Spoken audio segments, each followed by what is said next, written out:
Fakhruddin Jusuf Habibie, atau lebih akrab disapa B.J. Habibie. Beliau tidak lain dan tidak bukan adalah Presiden ketiga Republik Indonesia. Presiden yang dikenal akan kecerdasannya ini menjadi sosok paling ikonik di kota kelahirannya, Parepare, Sulawesi Selatan. Meski demikian, ada banyak orang yang menganggap bahwa orang Parepare terlalu overproud alias terlalu berlebihan dalam mengagumi sosok B.J. Habibie. Karena dasarnya, B.J. Habibie memang tidak banyak menghabiskan masa hidupnya di Parepare. Habibie lahir pada 26 Juni 1936 di Parepare, Sulawesi Selatan, sebuah kota pelabuhan kecil yang tenang, namun menjadi saksi lahirnya salah satu putra terbaik bangsa Indonesia. Ia lahir dari pasangan Alwi Abdul Jalil Habibie, seorang pejabat berdarah Gorontalo, Bugis, dan R.A. Tuti Marini Puspo Wardojo, seorang perempuan berdarah Jawa. Dari sinilah darah percampuran dua budaya besar Indonesia mengalir dalam dirinya, timur dan tengah, laut dan darat, Bugis dan Jawa.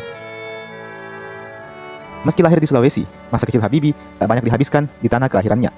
Setelah ayahnya wafat ketika ia masih berusia 14 tahun, sang ibu membawanya merantau ke Jawa demi masa depan anak-anaknya. Di sana, Habibie tumbuh dan belajar di lingkungan yang jauh dari akar kebugisannya.